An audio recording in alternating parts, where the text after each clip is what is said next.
बिहार के मतदाताओं, कान खोलकर सुन लीजिए। आप लोग अगर इस चमक धमक के चक्कर में पड़े और मोबाइल से वोट डालने की हिमाकत किए तो वही हाल होगा जो लॉटरी जीतने के नाम पर आपके तमाम साथियों के साथ हुआ है। नमस्कार, 4 PM पर आप सभी का स्वागत है। जब भी देश में कोई चुनाव आता है, खासकर विधानसभा और लोकसभा का चुनाव, तो एक मुद्दा फिर से सुर्खियों में आ जाता है, उस पर बहस होने लगती है। ईवीएम की विश्वसनीयता। यह कोई नई बात नहीं है। हर बार जब चुनाव नजदीक आता है तो ईवीएम पर सवाल उठता ही है। इसी साल बिहार में विधानसभा चुनाव होना है, तो जैसे जैसे बिहार विधानसभा चुनाव नजदीक आ रहा है, वैसे वैसे राजनीतिक सरगर्मी तेज होती जा रही है। वहीं चुनाव से पहले ईवीएम को लेकर बहस तेज हो गई है। विपक्षी दलों का आरोप रहता है कि ईवीएम से छेड़छाड़ संभव है और यह सत्ताधारी दल को फायदा पहुंचा सकती है। वहीं चुनाव आयोग लगातार इन आरोपों को खारिज करता आया है और कहता आया है कि ईवीएम पूरी तरह सुरक्षित और पारदर्शी है। जैसा कि हमने आपको बताया कि इसी साल बिहार में विधानसभा चुनाव है, तो तैयारियां भी तेज हो गई हैं। बिहार में चुनावी माहौल बन चुका है। सभी दलों की सभाएं शुरू हो चुकी हैं। निर्वाचन आयोग चुनाव कराने के लिए समीक्षा कार्य में जुट गई है। इससे पहले एक मोबाइल ऐप पेश किया गया है और जो वोटर्स को बिना वोटिंग सेंटर्स पर जाए घर से ही वोटिंग की अनुमति देता है। एक बड़ी सुविधा चुनाव आयोग की तरफ से मिलने जा रही है। बिहार भारत का पहला राज्य बन चुका है जिसने वोटर्स को मोबाइल ऐप के जरिए वोटिंग करने की अनुमति दी है। इसे लोकतांत्रिक प्रक्रिया में संभावित रूप से एक नए युग के तौर पर देखा जा रहा है। अब इस पर भी सवाल उठने लगे हैं। लोक गायिका नेहा सिंह राठौर, जो अक्सर बीजेपी को घेरते आई हैं, उन्होंने इस मुद्दे पर सवाल उठाया है। नेहा सिंह राठौर ने एक्स पर वीडियो शेयर करते हुए बीजेपी पर बड़ा हमला बोला है और लिखा है कि देश में नालों की सफाई हाथ से कराई जाती है, लेकिन वोट ईवीएम मशीन से डाला जाता है। और अब चुनाव आयोग 61% साक्षरता दर वाले बिहार में ऐप से वोटिंग करवाना चाहता है। ये वोटों की खुली लूट का इंतजाम है। ये लोकतंत्र की तबाही का उत्सव है। जरा आप भी सुनिए नेहा को। राजधानी दिल्ली समेत देश के ज्यादातर हिस्सों में नालों की सफाई हाथ से कराई जाती है, लेकिन देश भर में वोट ईवीएम मशीन से डाला जाता है। जहां मशीनों की जरूरत है वहां रस्सी और बाल्टी देते हैं, और जहां कागज मुहर और बैलेट बॉक्स देना चाहिए वहां ईवीएम से चुनाव कराया जाता है। ऐसे में ताजी खबर यह है कि चुनाव आयोग बिहार चुनाव में ऐप से वोटिंग कराना चाहता है और मोबाइल ऐप की शुरुआत भी की जा रही है, जिसकी मदद से बिहार के लोग बिना वोटिंग सेंटर पर गए भी वोट डाल सकेंगे। ईवीएम क्या कम था जो अब ऐप भी लॉन्च करेंगे? पूरी दुनिया के देश मूर्ख हैं क्या जो अभी भी बैलेट पेपर से वोट करवाते हैं, और आप बढ़ के आधुनिक हो गए हैं जो मशीन और ऐप से चुनाव कराएंगे? सुन के बड़ा हाईफाई लग रहा होगा ना कि अरे गजब, अपना बिहार भी अब भौकाली बन गया है, घर बैठे वोट करेंगे, एकदम बिग बॉस की तरह, एकदम ड्रीम 11 वाला फील मिलने वाला है ना?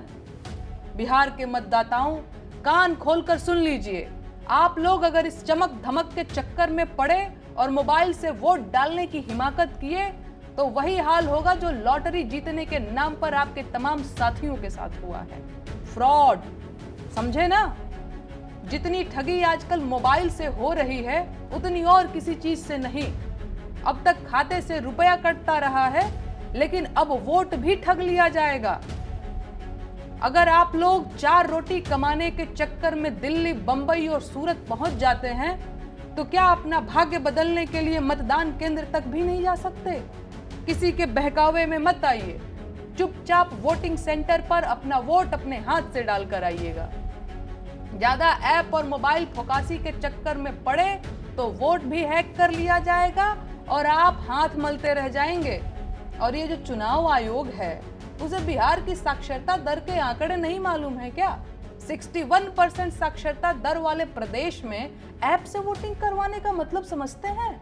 ये सीधा सीधा लोकतंत्र पर डकैती की व्यवस्था बनाई जा रही है। ये मोबाइल ऐप से घर बैठे ऑनलाइन वोटिंग करवाएंगे? देश की जनता को मूर्ख समझा है क्या? कोई सवाल नहीं पूछ रहा, इसका मतलब ये मत समझिए कि लोग समझ नहीं रहे हैं। लोग सरकार की बदमाशी खूब समझ रहे हैं। जब तक देश भर के नालों की सफाई मशीनों और रोबोट से नहीं शुरू होगी, सफाई कर्मियों के जहरीली गैसों और नालों में डूबकर मरने की खबरें आना बंद नहीं होंगी, तब तक इस देश में ईवीएम से वोटिंग हराम है। अस्पतालों के बाहर बच्चियां एम्बुलेंस में दम तोड़ रही हैं, लोग जानवरों की तरह ट्रेनों में भरकर पलायन कर रहे हैं, नौकरी मांगने वाले युवाओं को पटना की सड़कों पर पीटा जा रहा है, जहरीली शराब पीकर लोग दम तोड़ रहे हैं और अपराध के नए रिकॉर्ड बनाए जा रहे हैं। लेकिन सरकार जनता की आंख में सिंदूर झोंकना चाहती है। अब जनता के पास हिसाब किताब का मौका आया है। अब जब जनता के हाथ में सरकार की कॉपी आई है तो फेल होने से बचने के लिए जनता को ऑनलाइन वोटिंग और मोबाइल वोटिंग का लॉलीपॉप दे रहे हैं। इस बार बिहार के मतदाताओं को जितनी सतर्कता से वोट देना है, उतनी ही पैनी नजर बिहार में पत्रकारिता करने आ रहे नोएडा के पत्रकारों पर भी रखनी है। तमाम पत्रकार सरकार का नमक चाटकर पत्रकारिता करने बिहार आएंगे, उन्हें नजरअंदाज नहीं करना है। पटना के भाजपाई पत्रकारों से भी सतर्क रहना है।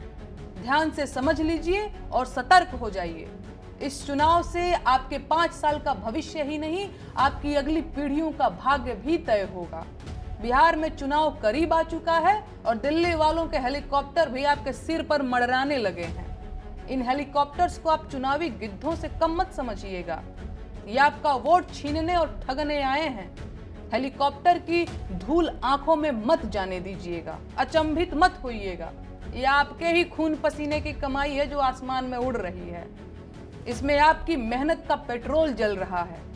मोदी जी बिहार में रैली पे रैली किए जा रहे हैं। अब तक 5 चक्कर लगा चुके हैं। जितना खर्चा इनकी रैलियों पे हुआ है, उतने में बिहार के लोगों को एक बड़ा अस्पताल मिल सकता था। लेकिन किसे पड़ी है जो ये सब बताए।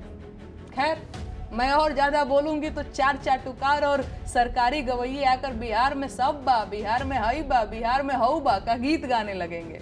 तो फिलहाल चलती हूँ, जुड़े रहिएगा। तो सुना आपने, नेहा का कहना है कि ये जो ऐप से वोटिंग की बात की जा रही है, इससे वोटों की खुली लूट होगी।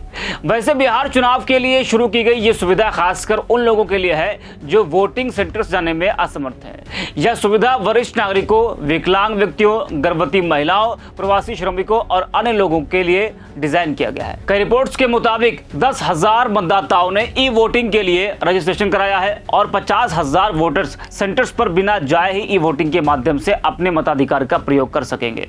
आपको बता दें कि बिहार विधानसभा चुनाव की उल्टी गिनती शुरू हो चुकी है। ऐसे में ईवीएम और ऐप आधारित वोटिंग को लेकर उठाए गए सवाल एक संदेश भी है कि आने वाला चुनाव केवल सीटों की लड़ाई नहीं बल्कि लोकतांत्रिक प्रक्रिया की विश्वसनीयता का भी इम्तिहान होगा। वहीं चुनावों की प्रक्रिया जितनी पारदर्शी, सरल और भरोसेमंद होगी, उतना ही लोकतंत्र मजबूत होगा। तो इस वीडियो में इतना ही। आप देखते रहिए 4PM।